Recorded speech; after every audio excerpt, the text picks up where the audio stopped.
जळगाव जिल्ह्यात आले तर तोंड काळं करून जातील. त्यांनी आज तुम्हाला प्रत्युत्तर दिलं. त्यांनी म्हटलं की राज्यामध्ये जळगाव जिल्ह्यामध्ये महिलांना रस्त्यावर प्रसूती करण्याची वेळ येते. पालकमंत्री असताना या ठिकाणी मंत्री जे आहेत राज्याचं तोंड काळं करण्याचं काम करतात असं ते बोलले. जी घटना झाली ती खरंच दुर्दैवी आहे, हे आम्ही मागच्या वेळेसही मान्य केलं आणि आजही मान्य करतो. पण याचा अर्थ असा नाही आहे की या ठिकाणी सगळ्याच ठिकाणी यंत्रणा कुचकामी असते. जे झालं आहे ते चुकीचंच आहे आणि ज्यांनी केलेलं आहे त्याच्याकरता कलेक्टर त्याच वेळेस मी मुंबईला असतानासुद्धा त्या ठिकाणी पाठवले होते.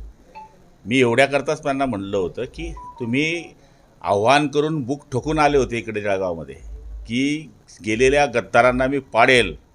यांना तिथे उमेदवार सापडले नाही. 5मध्ये यांची बहुनी झाली नाही. आता हा महापालिकेत हा महाआरत काय करणार आहे? ऑलरेडी आता जे आजूबाजूला त्यांचे जेवढे उभे होते ते सुद्धा यांच्यावर नाराज आहे, कारण की यांच्याकडे कोणी बघायला तयार नाही.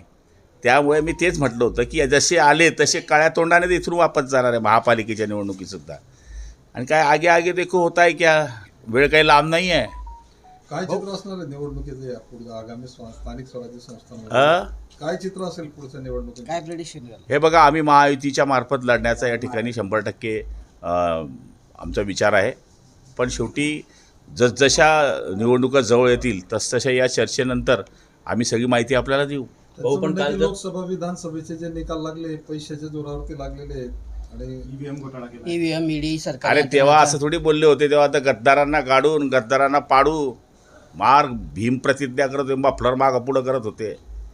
आता कुठं गेलं त्यांचं मफलर? हे जिथे जाता पांढऱ्या पायाचे आहेत, जिथे जाता तिथे संविधान संपते. आता जळगावच्या त्याच स्टेजवरती घेऊन आलेली आहे शिवसेना. भाऊ, जर काल बघितलं तर सुरेशदादा यांची देखील यांनी भेट घेतलेली आहे. बंद द्वार जवळपास 15 मिनिटं. सुरेशदादांनी ही सगळ्या गोष्टीमधलं राजकारण सोडून दिलं आहे. जो व्यक्ती चांगला आहे त्याच्या मागे सुरेशदादा राहतात. जे लोक चांगले काम करत असतात त्यांच्या मागे सुरेशदादा राहतात. आणि संजय राऊत किती बी लाड्या लोगड्या करायला गेला तर त्याच्या माहिती आहे की काही परिणाम होणार नाही. सुरेशदादांना राजकारणाशी सध्या काहीच घेणं नाही आहे. सुरेशदादा ज्येष्ठ नेते आहेत आणि मार्गदर्शक सगळ्यांचे ज्येष्ठ आहे, आमचेही ज्येष्ठ आहेत, सगळ्यांचे ज्येष्ठ आहे. प्रताप सरनाईक आज असं म्हटलं बोलले आहे आज, की हिंदी भाषा ही मुंबईची आता बोलीभाषा झालेली आहे. मराठी आमची आई तर हिंदी जी आमची लाडकी बहीण आहे असं बोलले ते. प्रताप सरनाईकांनी आणि याच्यामध्ये सगळ्यामध्ये व्यवहार हा चालतोच. मराठी हा आमचा सगळ्याचा अस्मितेचा भाग आहे. मराठी ही बोलली पाहिजे. हिंदी राष्ट्रभाषा आहे. त्यांनी त्याचा विचार मांडला असेल. हो, राज्यातल्या जेलमध्ये जे कैद्यांना जो आहार पुरवला जातो तो नाही का, त्यात खूप मोठा घोटाळा झाला आहे असा आरोप खडसेंनी केला आहे. आणि त्यात जळगाव जिल्ह्यातल्या एका मंत्र्याचा हात आहे. विधानसभेमध्ये मी हा घोटाळा मांडणार असं एकनाथ खडसेंनी म्हटलं आहे. जेलमधल्या ह्याच्यात कोणाचा हात आहे? जेलमध्ये कैद्यांना आहार निकृष्ट दिला जातो असं त्यांनी म्हटलं आहे. मी तर काही कैद्या जेलमध्ये गेलो नाही. मागे गेलो होतो एक वेळेस, पण अशात तर काही गेलो नाही.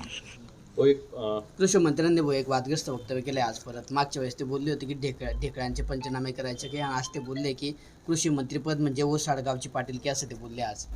मला नाही माहीत होते काय बोलणार. लोकशाही मराठी ऐका, पहा, जागरूक रहा.